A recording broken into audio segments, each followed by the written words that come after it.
रवि का प्रचार कर रहे हैं, क्या कहेंगे इस पूरे मामले में? देखिए, बीजेपी सरकार जो कहे उस पर भरोसा मत करो, क्योंकि बीजेपी जो कहती वो करती नहीं है। बीजेपी सरकार ने कहा कि विदेश की यात्रा, प्रधानमंत्री जी ने कहा विदेश की यात्राएं लोग कम करें।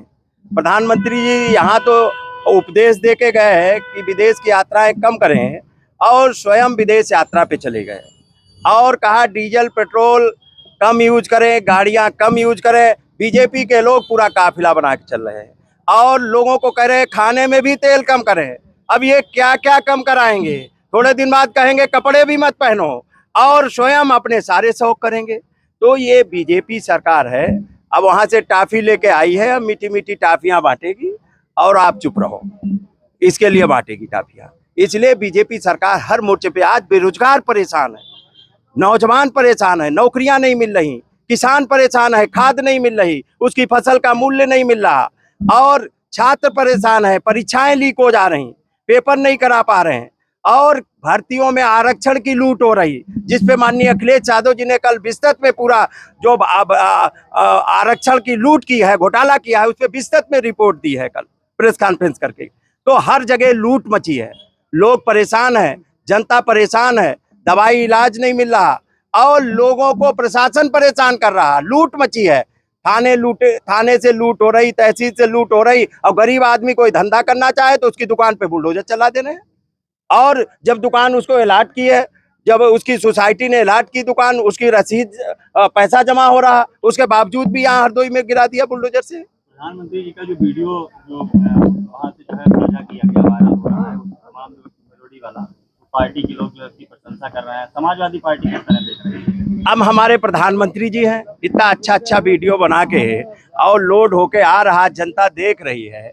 और जनता, अब मैं प्रधानमंत्री देश के हैं तो मैं तो कोई उस तरीके की टिप्पणी नहीं करना चाहता हूं, लेकिन जनता सब हिसाब किताब बराबर करेगी कि आपने तो खूब घूमो और दूसरे को बताओ कि विदेश यात्रा मत जाओ, तेल कम खाओ, गाड़ी से ना चलो, पैदल चलो, और अब आपने तो सारे शौक पूरा कर रहे हैं।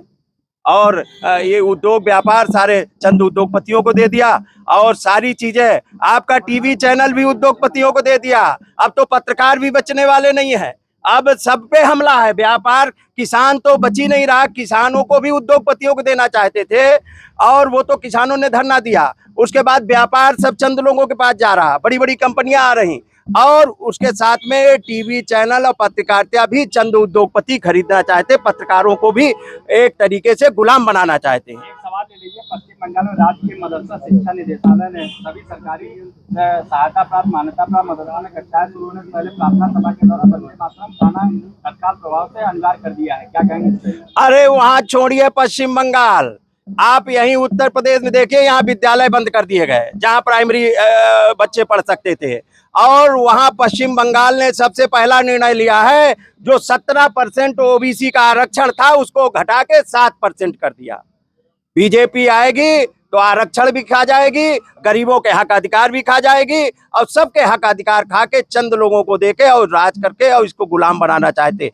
ये सन 47 तक बीजेपी आरएसएस की मंशा है, सन 47 तक इस देश को गुलाम बना लिया जाए। जैसे एक ईस्ट इंडिया कंपनी आई थी, उसने व्यापार करके देश को गुलाम बनाया था, वैसे कुछ कंपनियां ले आके इस देश को पुनः गुलाम बनाना चाहते हैं। पूरी अर्थव्यवस्था कमर टूट चुकी है, डॉलर कहाँ, रुपया कहाँ, पाताल में चला गया रुपया, ढूंढे नहीं मिल रहा।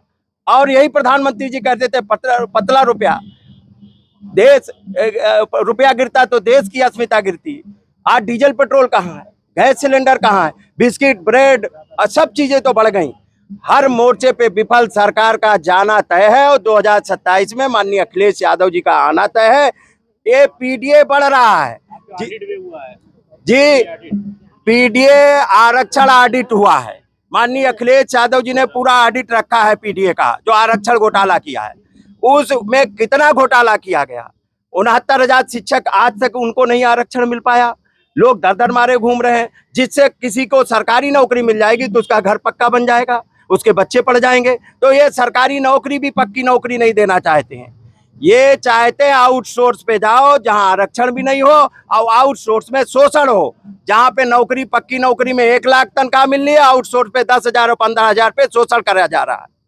तो ये हर मोर्चे पे विफल सरकार है, इसका जाना तय है। और इस अन्याय के खिलाफ समाजवादी पार्टी चट्टान बन के खड़ी है और माननीय अखिलेश यादव जी चट्टान बन के खड़े हैं। जिस तरीके से 24 में इनको बैसाखी पे लाने का काम किया है और 27 में बीजेपी वेंटिलेटर पे जाएगी।